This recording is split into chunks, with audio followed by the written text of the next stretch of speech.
Al-ma'rifa, le défini. Wa an-nakira est l'indéfini. Donc, en indéfini, un livre, kitabun.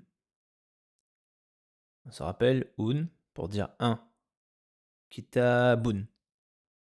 On ne peut pas mettre alif lam et un en même temps. On ne peut pas dire un livre. Donc, kitabun.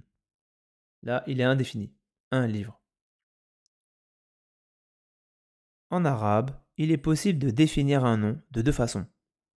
Soit en ajoutant un alif lam pour dire el, et on garde une seule voyelle courte à la fin. Comme là, el kitabu. Une seule voyelle courte. Alif lam au début et une seule voyelle. El kitabu. Le livre. Ou alors, en ajoutant un nom, et on garde également une seule voyelle à la fin du premier terme. Cette construction s'appelle l'annexion, el-idafa. Par exemple, kitabu at-talibi. Kitabu, attention, c'est pas kitabun, bien qu'il n'y a pas alif lam. Là, c'est bien kitabu at-talibi, le livre de l'étudiant. La construction est toujours de cette manière. Il n'y a pas alif lam dans le premier, mais il y est dans le deuxième. Kitabu at-talibi. Donc, l'annexion, el-idafa. L'annexion est l'équivalent du groupe nom plus complément du nom. L'annexion est composée du premier terme qui est complété et défini par le deuxième terme. Les deux termes de l'annexion sont inséparables. Ils sont toujours l'un à côté de l'autre. On reprend l'exemple. Kitabu at-talibi. Le livre de l'étudiant. Le premier terme de l'annexion ne porte jamais l'article al, comme ici. On sous-entend qu'il y a el, pour dire el kitabu at-talibi, mais on le supprime. On gardera que le ou, pour dire kitabu at-talibi, le livre de l'étudiant. On enlève, car si on disait el kitabu at-talibi, ça pourrait dire le livre, l'étudiant. Le livre, l'étudiant. Le deuxième terme de l'annexion est souvent défini. On le voit ici. Donc là, c'est le deuxième terme. Le premier terme, le deuxième terme. Et le deuxième terme, là, il est défini. Kitabu at-talibi. D'accord? Là, c'est el talibi. At-talibi.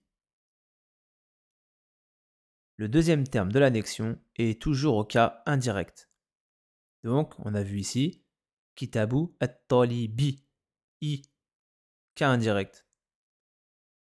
Toujours au cas indirect, le deuxième terme. Le deuxième terme de l'annexion peut être un nom propre.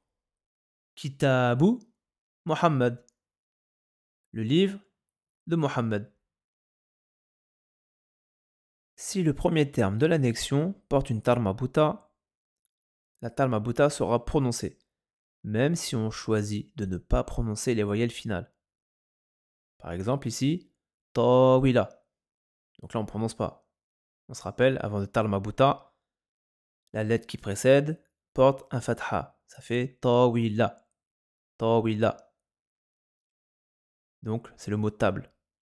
Mais si je le mets en annexion, ça donnera tawilat at-talibi.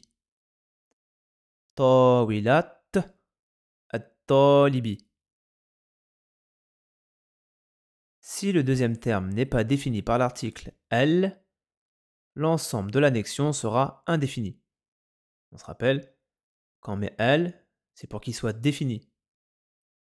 Quand el est sur le deuxième terme, l'ensemble est défini. Mais là, si on ne met pas el ici au deuxième terme, l'ensemble sera indéfini. Comme ici, ka'su ma'in. Ka'su ma'in. On double le kasra. Kasraten. Donc, un verre d'eau. C'est pas le verre d'eau, là, c'est un verre d'eau. D'accord? Il n'y a pas alif lam. Du coup, on double le kasra. Pareil ici. On n'oublie pas, on prononce le talmabuta dans l'annexion. Tawilat.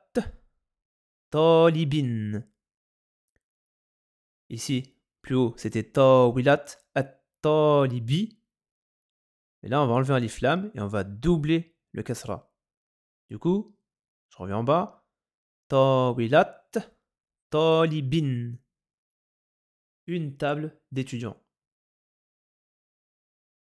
Les nombres et objets qui vont de 3 à 10 sont considérés comme un état d'annexion. La marque du féminin est toujours prononcée. On doit faire la liaison. Par exemple ici, khamsatu kutubin. Pour dire 5 livres. Khamsatu kutubin.